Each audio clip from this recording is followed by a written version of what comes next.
Good morning, ladies and gentlemen. Most people don't even realize it, but 90% of their energy every single day goes into feeding the problem.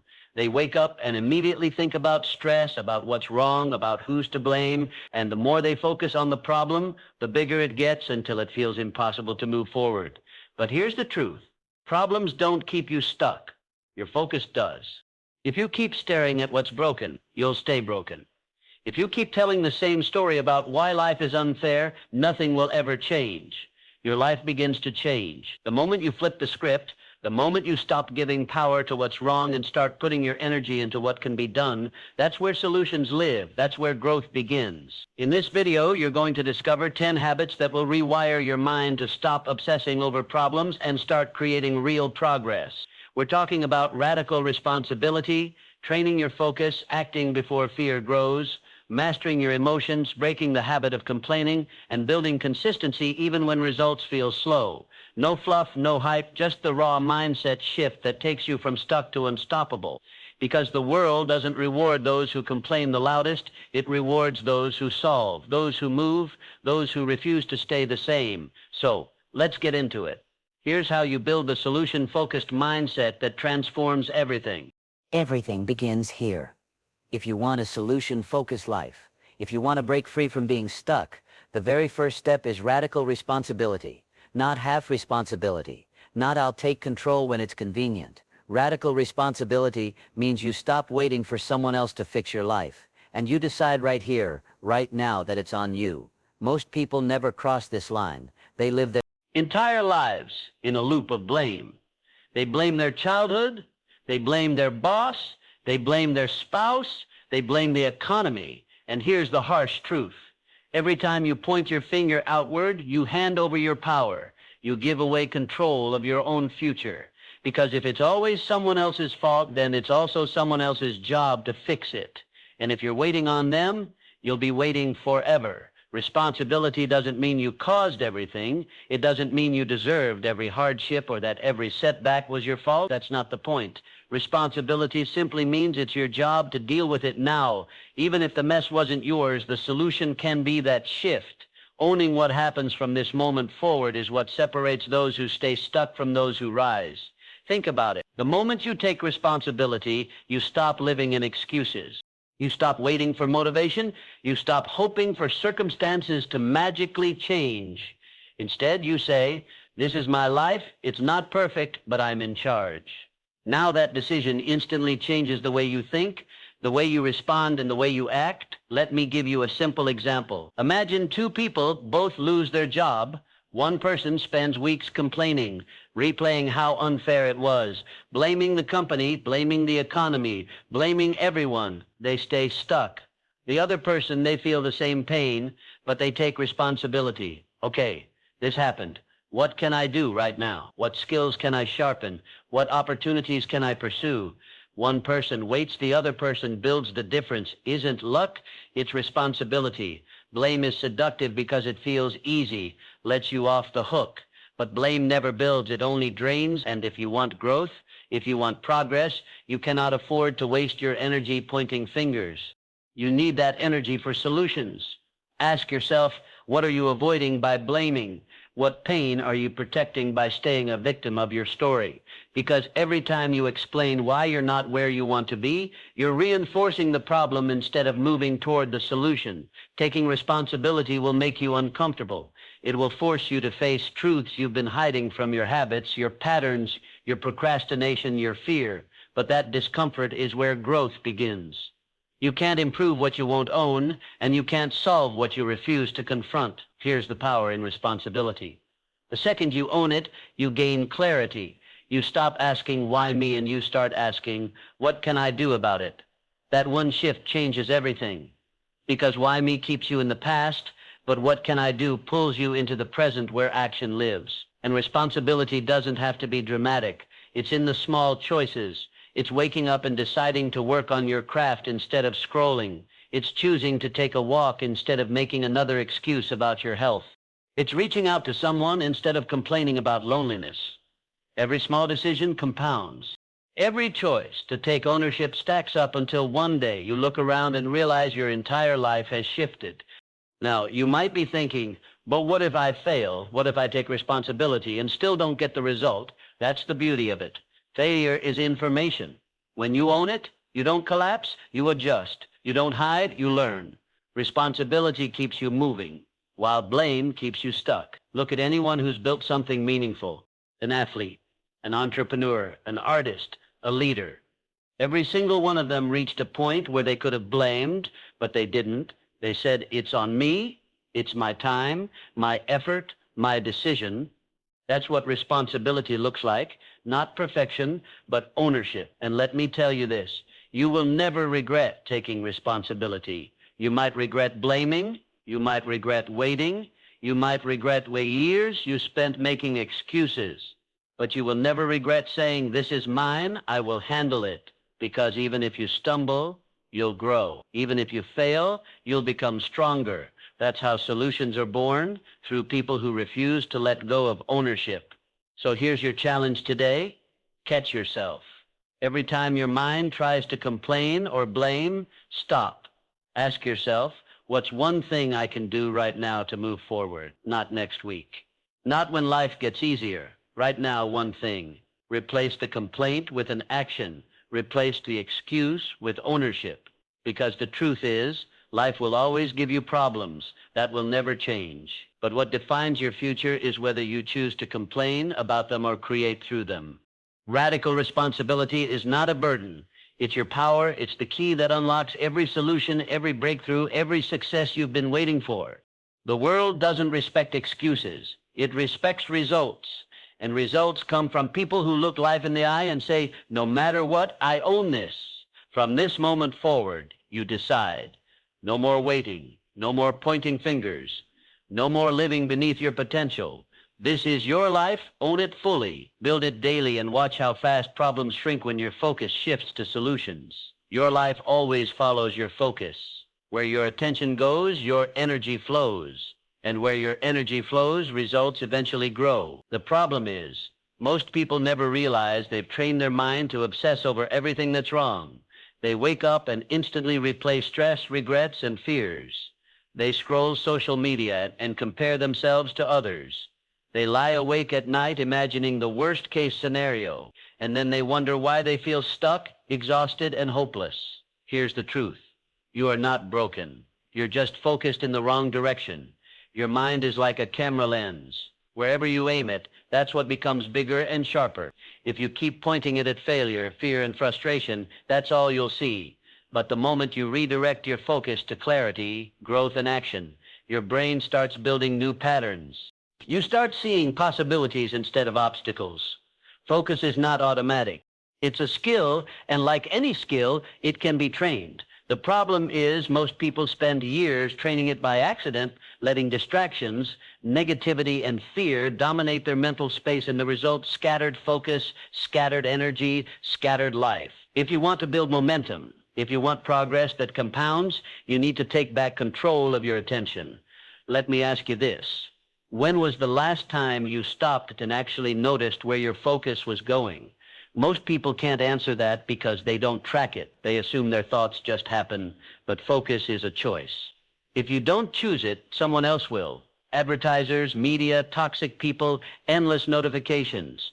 Every ding on your phone is a battle for your future. And if you keep surrendering, don't be surprised when you feel like life is slipping away. Training your focus starts with awareness. Begin by asking yourself throughout the day, what am I giving my energy to right now? If the answer doesn't serve your growth, shift it. That's not denial, that's direction. You're not ignoring problems, you're refusing to feed them more than they deserve. See the problem? Address it. Then, move your attention to what helps. Here's a practical way to start. I call it the focus method. FAF stands for filter. Ask yourself, does this thought or task grow me or drain me? If it drains, cut it. OE stands for one task. Stop multitasking. Commit fully. C is for clock. Use time blocks of 25 minutes. U is for unplug. Remove the noise. Silence your phone. And S is for summary. At the end of each session, write one sentence. What did I just build? That closes the loop and reinforces progress. The more you practice this, the stronger your focus muscle becomes. Think of focus like going to the gym. If you only lift a weight once in a while, your muscles won't grow. But if you train consistently, even with small reps, your strength compounds. Focus works the same way. 5 minutes of deep attention every day will move you further than 5 hours of distraction. And here's the best part. Once your brain experiences the clarity of true focus, it starts craving it. You'll notice your anxiety drops, your energy rises, and your productivity multiplies. Not because life suddenly got easier, but because you stopped wasting energy on noise. Let me give you a simple real-life example. Two students prepare for an exam. One studies with their phone buzzing, music blasting, switching between TikTok and textbooks. They study for 4 hours but retain almost nothing. The other student locks in for 45 minutes. No distractions. Then takes a short break. In the same total time, that second student makes 3-4 times the progress. Why? Because their focus was trained, and focus always beats busyness. The same principle applies to building wealth, fitness, or relationships. If you constantly give your attention to fear, gossip, or complaints, you'll create a reality filled with fear, gossip, and complaints. But if you train your attention toward building skills, nurturing health, and solving problems, you create a life filled with growth, confidence, and solutions. So how do you build this habit? Start small. Tomorrow morning, instead of reaching for your phone first thing, take 5 minutes just to write down 3 things you want to focus on that day. Not 10, not 20, just 3. Then commit to doing them with full attention. You'll be shocked at how much more progress you make by focusing less on quantity and more on quality. You can also use what I call the redirection rule. Every time you catch your mind drifting into negative loops, overthinking, comparing, doubting, pause and ask what would actually help right now, then redirect, even if it's something small. That shift rewires your brain. You stop spiraling and start solving. The truth is, distractions will never disappear. Life will always throw noise at you, but the strongest people are not the ones with no distractions. They're the ones who've trained themselves to ignore what doesn't matter and lock on to what does. That's what gives them clarity under pressure. That's what helps them see opportunity where others only see obstacles.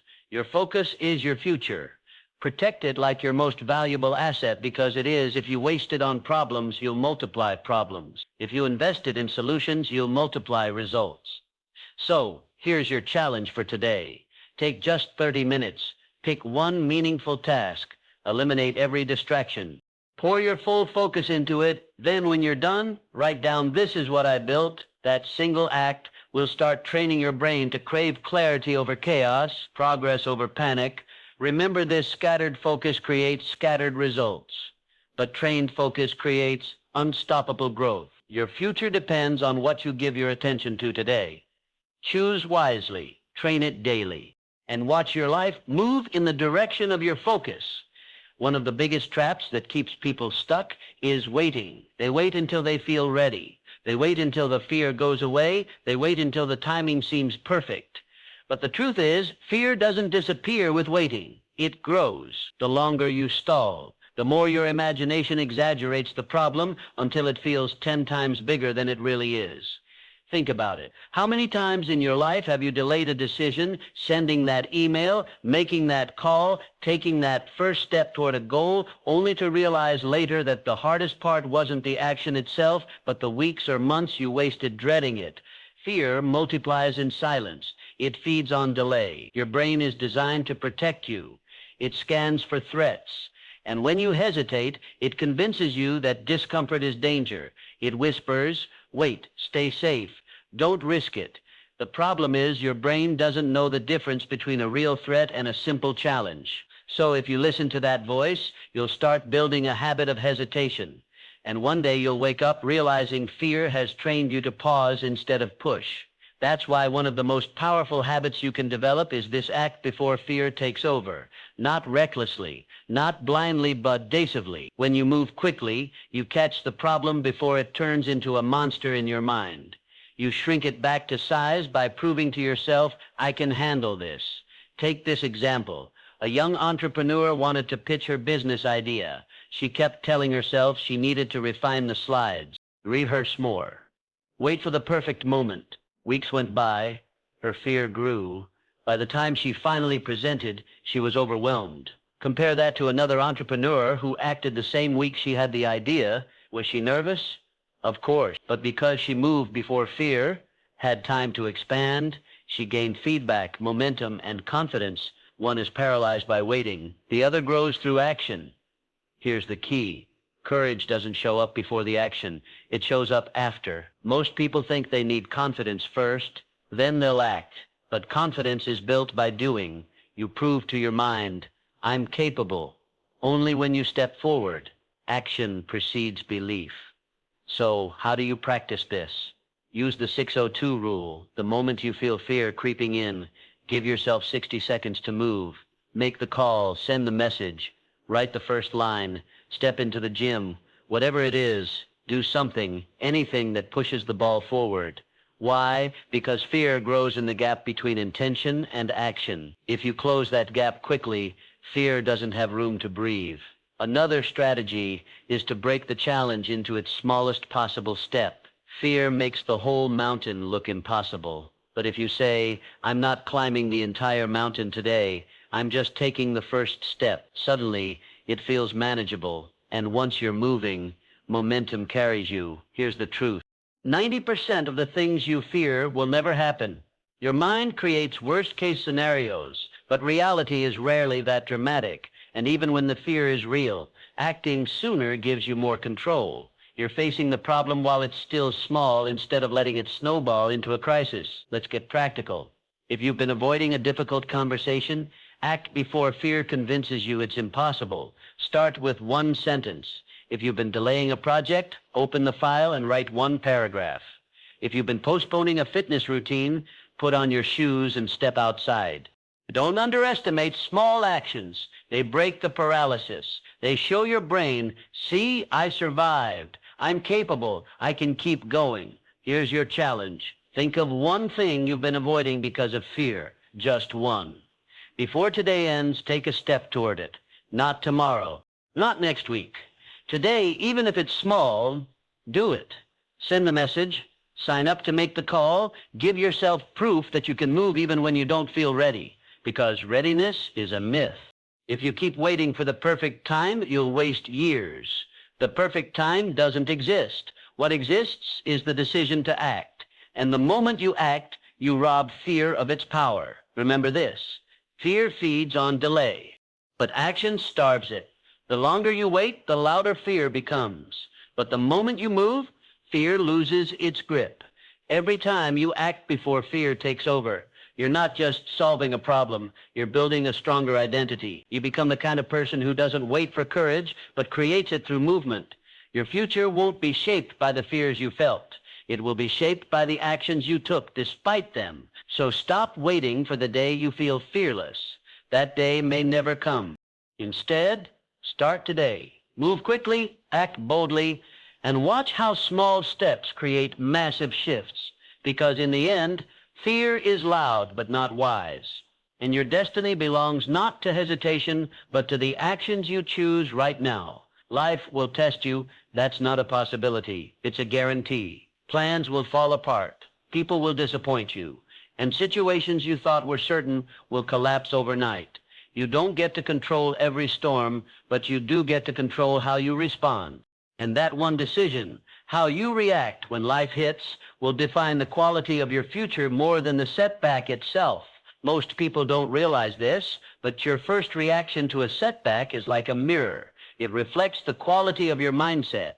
Some people get angry, complain, or sink into self-pity. Others pause, breathe, and ask, what's my next move? The same storm. Two very different outcomes. The difference isn't in the problem, it's in the response. When you react emotionally, you hand your power over to the situation. You let anger, fear, or frustration decide your next step, and emotional decisions are almost always the wrong ones.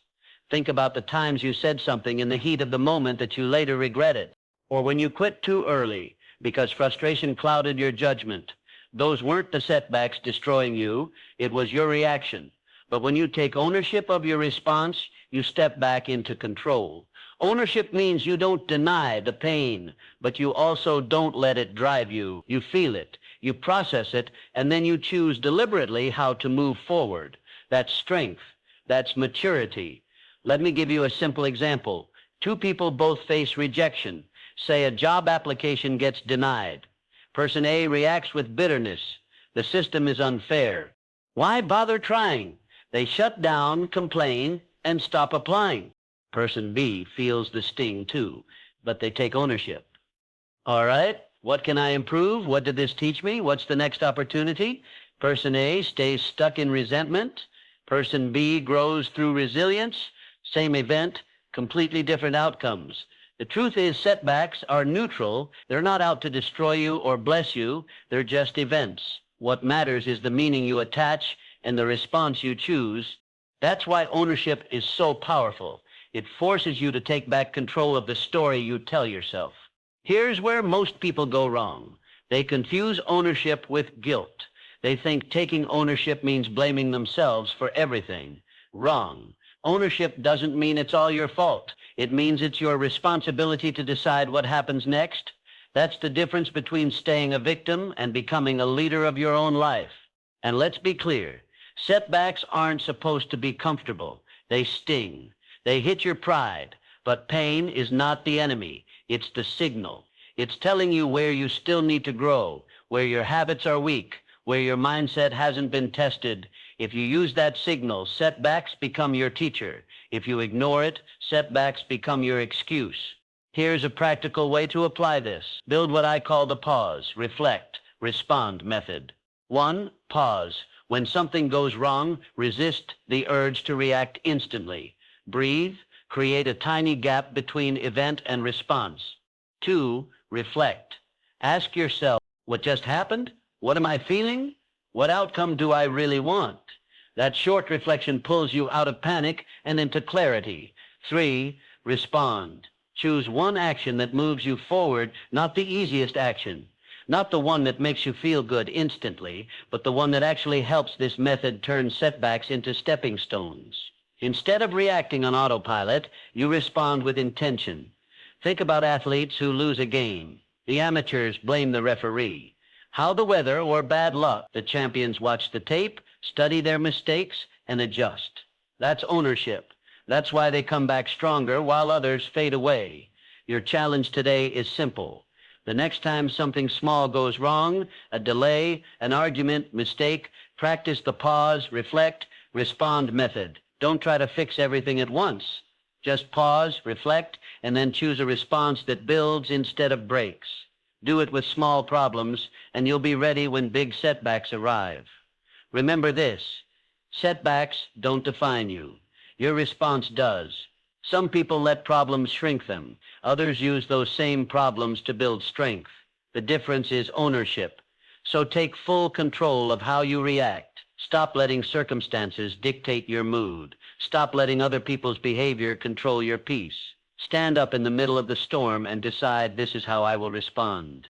That's where your real power lives. That's how setbacks turn into fuel, because success isn't built in the easy moments. It's built in the pressure, in the disappointment, in the failures you refuse to let break you. Own your reactions and you'll build a mindset so strong that no setback can keep you down. One of the quietest ways people waste their potential is by living inside their own heads, thinking in circles. It doesn't always feel destructive. In fact, it often feels like you're being productive because you're thinking things through. But in reality, you're not solving anything. You're just spinning the same thought on repeat. It starts small, a worry, a doubt, a what if. Instead of taking one clear action, you replay it again and again. The problem doesn't shrink, it grows. And the longer you stay stuck in that loop, the heavier it feels, until the thought itself drains more energy than the problem ever could. Here's the truth. Circular thinking is a trap disguised as effort. It convinces you that you're making progress because you're analyzing, but progress is measured by forward motion, not mental repetition. Think about it. How many nights have you laid awake, rehashing the same scenario, asking the same questions, but waking up with no clarity? How many times have you told a friend the same story for the 10th time, but still felt stuck? That's not reflection. That's rumination, and rumination is the enemy of solutions. The key is learning to catch the loop early, because once a thought starts circling, it builds momentum. It feeds on itself, it creates emotions, anxiety, frustration, helplessness that reinforce the loop even more. That's why awareness is everything. You don't need to judge yourself for looping, you just need to notice it. Here are some signs you're thinking in circles. You've been asking yourself the same question for days without finding new answers. Your thinking is making you more anxious, not less. You're repeating old pain or regret without moving to action. You're mentally replaying scenarios you can't control. If any of these sound familiar, it's time to stop spinning and start shifting. One powerful tool for this is what I call the loop break method 1. Notice it. When you catch your brain replaying the same thought, literally call it out. I've already thought this. Naming it weakens its grip. 2, write it. Put the thought on paper. Ask yourself, what's the real issue here? What's one step I can take right now? Writing transforms vague fear into concrete clarity. 3, shift it. If there's no new insight, redirect your focus to something useful. Whether it's action, gratitude, or a small task that gives momentum, think of your brain like a computer with too many tabs open. Every loop is another tab draining energy. Closing, even one, frees up focus and restores clarity. Here's a real-world example. A man kept worrying about whether to change careers. For months, he replayed the same fear. What if I fail? What if it doesn't work? What if I regret it? He wasn't moving, just spinning. One day, he wrote the fears down and identified the real issue. I'm scared of losing financial stability, and created one small step: research job options for 30 minutes. That action didn't solve everything, but it broke the loop. It replaced rumination with progress. That's the point. It's not about solving the whole problem instantly. It's about interrupting the loop and reclaiming your focus. Here's your challenge. The next time you catch yourself replaying the same thought, stop and ask, am I solving or am I spinning? If you're spinning, grab a notebook, write down the thought, then immediately list one action, no matter how small, that moves you forward. Because here's the truth. Thinking without acting doesn't reduce fear, it increases it. Reflection is useful only if it leads to clarity, decisions, or peace. If it only creates stress, it's not reflection, it's rumination. Protect your mind from that trap. Your thoughts should serve you, not imprison you. The strongest people are not the ones who never worry. They're the ones who know how to catch worry before it turns into a mental prison. Remember this: your life is not built by the thoughts you repeat. It's built by the actions you take. Break the loop, shift into movement, and you'll find that most of the problems you thought were massive were only magnified by your mind. When you stop spinning, you start solving. And when you start solving, you start growing. When pressure hits, most people react the same way. They panic. Their chest tightens, their thoughts race, their breathing shortens, and in that state, they make quick emotional decisions that often create even bigger problems. Panic doesn't give you clarity. Panic steals it. And if you let panic rule your choices, your life will always feel chaotic, unstable, and out of control. Here's the truth. Strength doesn't come from reacting faster. It comes from pausing long enough to think clearly. Real power is not speed, it's clarity under pressure. But society has trained us to believe the opposite. We're told to move fast, reply instantly, fix everything immediately. The problem with rushing is that it narrows your vision. It makes you see only what's wrong instead of what's possible. And when your vision narrows, you make short-term choices just to escape discomfort instead of long-term decisions that actually build your future. Think about it. How many times have you said something in anger that you later regretted, or made a rush choice under stress that cost you more time and energy to fix later? That wasn't the situation destroying you. It was the panic. So what's the solution? You must build the habit of creating space. Space between what happens and what you do next. That space is everything. It's the difference between reacting out of fear and responding with wisdom. I call this the power of the pause. When something unexpected hits, bad news, resentment, don't rush. Take one deep breath. Count to 3. Remind yourself, I control my response. That pause interrupts panic. It gives your brain a chance to switch from emotional survival mode to logical thinking mode. Here's a practical example.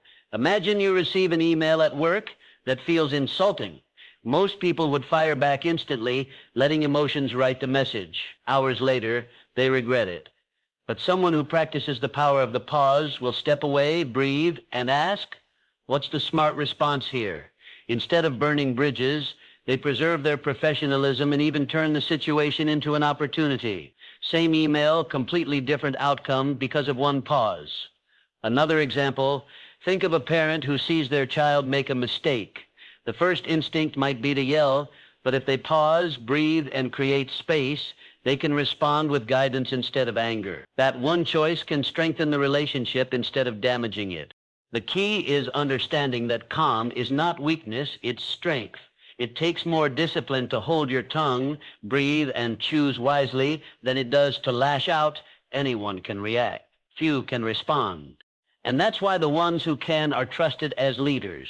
So how do you build this habit? Start with small daily practices. Morning grounding. Take 5 minutes of silence before your day begins. Train your mind to value stillness. Breath reset when tension rises and slow your breathing. Inhale for 4. Hold for 4. Exhale for 6. This signals your brain, I am safe, I can think. Verbal cue. Say to yourself, I need a moment. This buys you time to gather clarity before you respond. At first, it will feel unnatural. You're used to reacting instantly.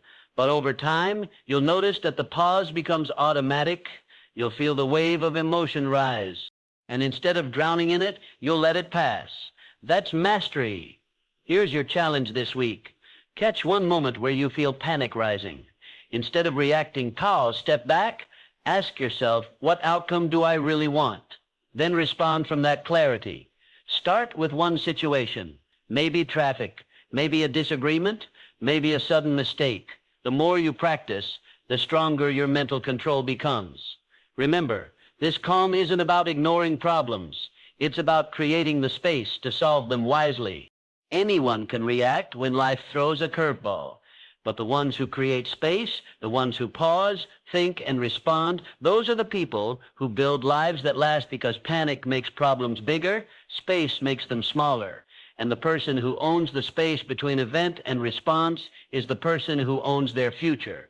Most people make life harder than it has to be because they don't stop to ask the right question. When stress hits, when frustration builds, when everything feels overwhelming, their first instinct is to complain, blame, or distract themselves. They repeat the same cycle of negative thinking without ever pausing to reflect, and in that cycle, they stay stuck. But here's a simple shift that can change everything when chaos surrounds you.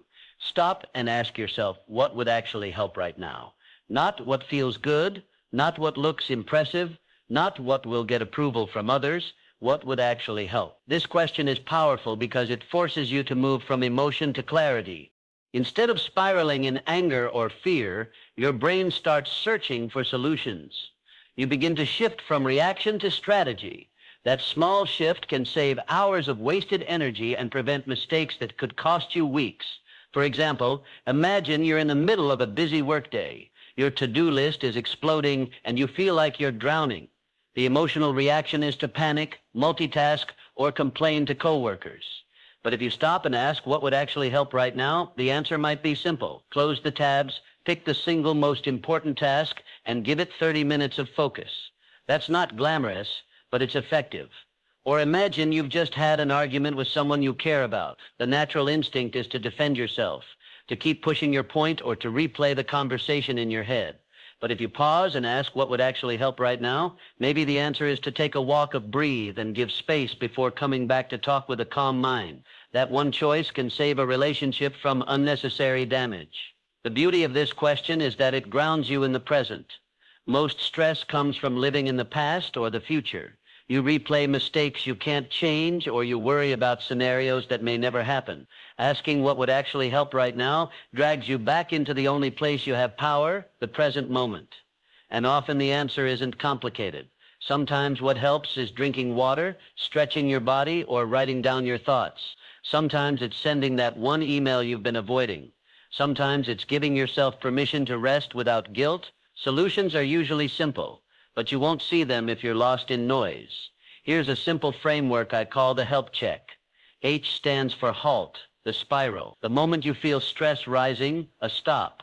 Don't let your autopilot reaction take over. E stands for evaluate the moment.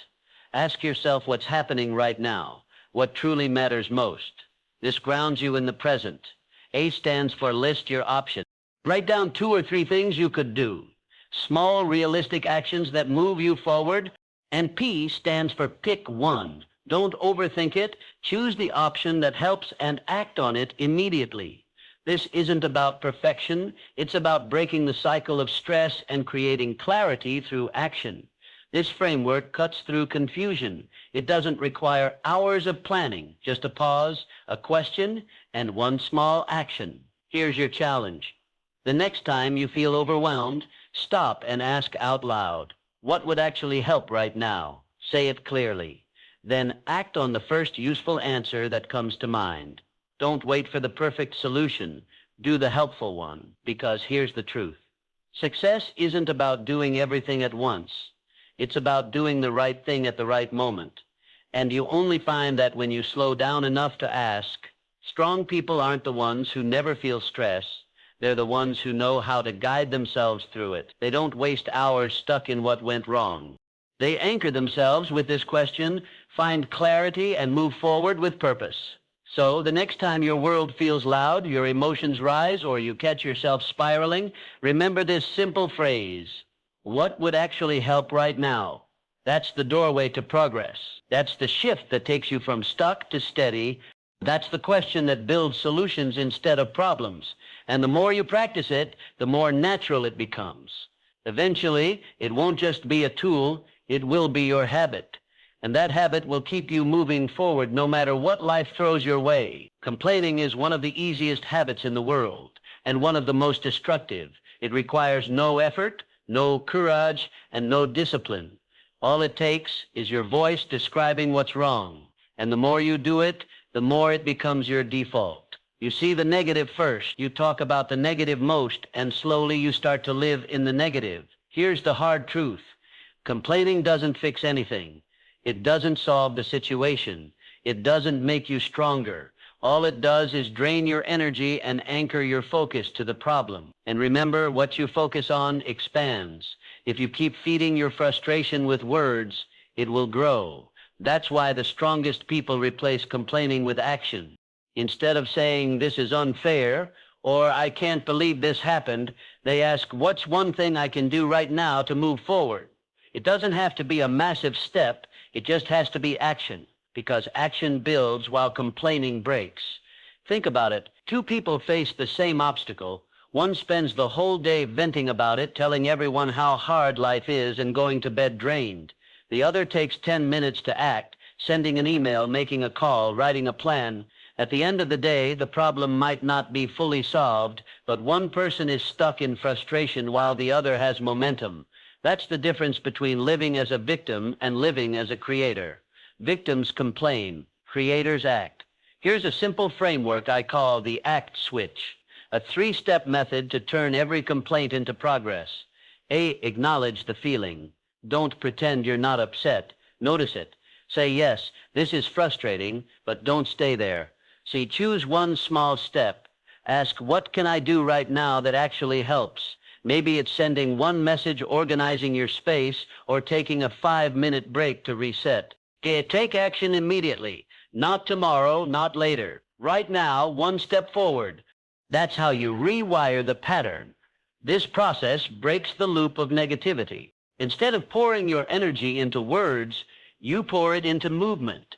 And that movement, no matter how small, changes how you feel, how you think, and ultimately how you live. Let me give you a real-world example. Imagine someone stuck in traffic. The complainer spends the whole time angry, honking, and talking about how terrible the city is. By the time they arrive, their energy is gone. The action taker says, all right, I can't control the traffic. What can I do? They turn on an audiobook, call someone they love, or brainstorm ideas. Same situation, one dread life. The other creates growth. Complaining feels good for a moment because it releases pressure, but it doesn't build anything. In fact, it often makes the problem feel heavier. Action might feel harder at first, but it lightens the load because it moves you forward. Here's your challenge. Catch yourself one time today when you're about to complain. Before the words leave your mouth, stop and ask, what's one small action I can take instead? Then do it. Maybe it's handling a small task. Maybe it's shifting your focus. Maybe it's changing your environment. Whatever it is, prove to yourself that you can act instead of complain. Over time, this habit rewires your brain. You begin to see challenges differently. Instead of thinking, here's another thing to complain about, you think, here's another chance to grow, and that shift changes your entire life. Remember, this complaining makes you weaker. Action makes you stronger. The choice is yours every single day. So stop giving your voice to what's wrong and start giving your energy to what's useful. One action at a time, one choice at a time. That's how you trade frustration for progress. That's how you build momentum. That's how you transform your life. Have you ever made a decision in the heat of the moment and later thought, what was I thinking? That's the danger of letting emotions lead. When your emotions run high, your vision narrows, your judgment blurs, and you end up reacting instead of responding. And those quick emotional reactions often create consequences far bigger than the original problem. Here's the truth. Emotions aren't the enemy. They're signals. They tell you something matters.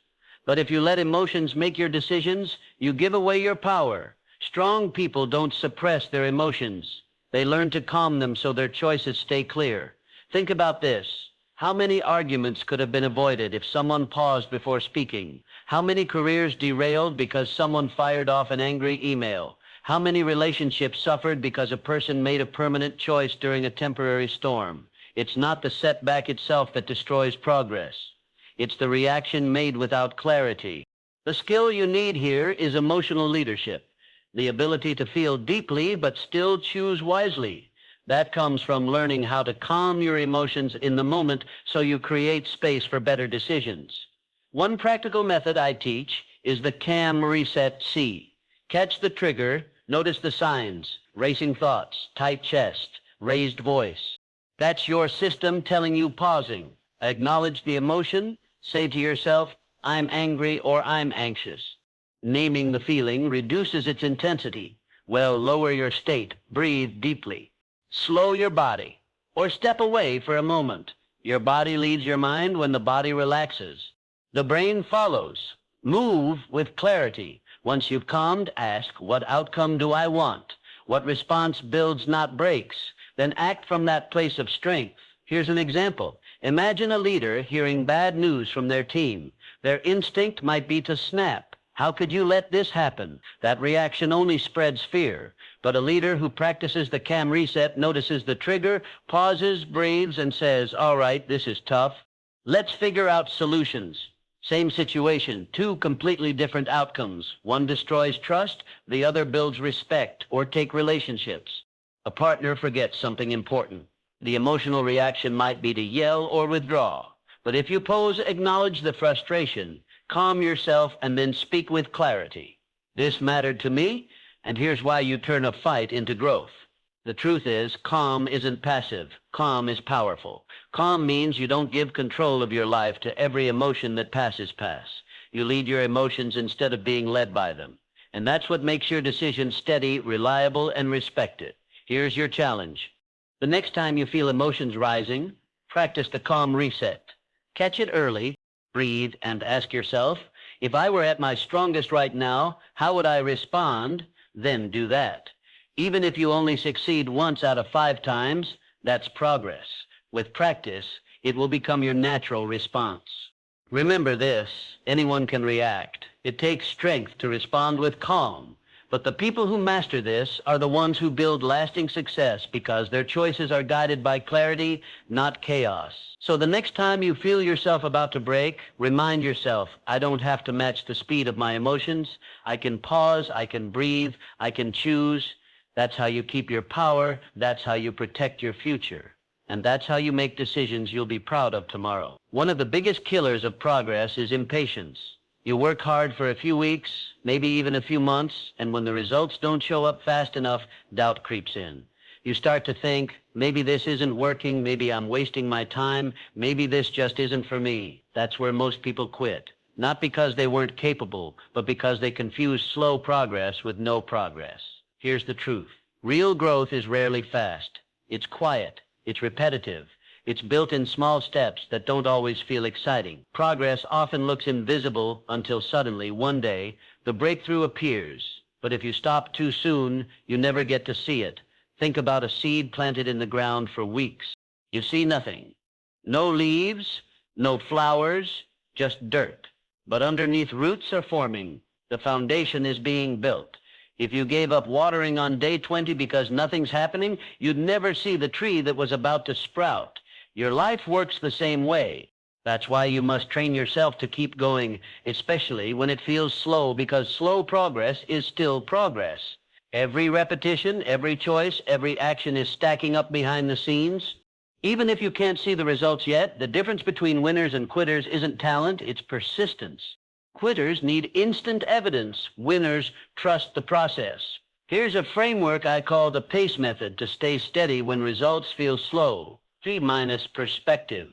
Remind yourself every master was once a beginner. What feels slow now is just the process of building roots. Adjust. Don't abandon.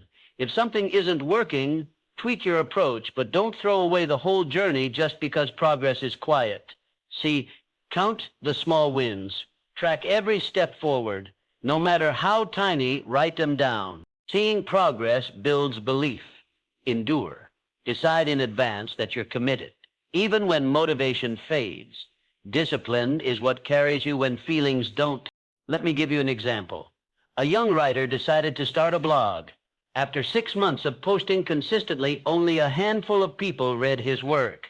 He almost kicked, but instead he adjusted his style, learned about headlines, and kept going. 3 years later, his blog had millions of readers. If he had stopped when the progress felt too slow, no one would ever know his name. Or take the gym. Most people quit in the first month because they don't see abs in the mirror, but the ones who keep showing up, even when it feels pointless, eventually transform their bodies, not because of one dramatic workout, but because of steady effort over time. Here's your challenge. Think about one area of your life where you've been tempted to quit because progress felt slow. This week, commit to one more round of consistent action.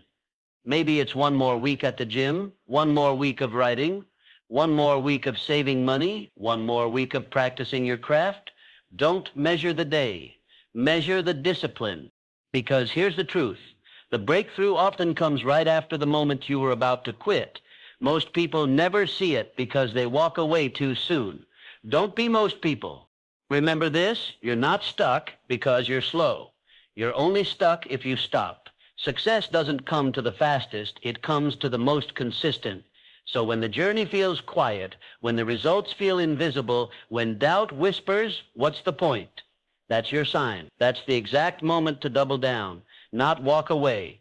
Because every step you take, even the small ones, are compounding.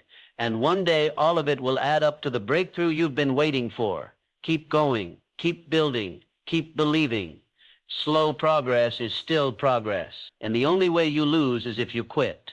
Your journey isn't about avoiding problems. It's about mastering how you respond to them. Every chapter we've walked through, taking responsibility, training your focus, acting before fear grows, creating space to think, calming your emotions, replacing complaints with action, was designed to build one thing, a stronger, clearer, more resilient version of you.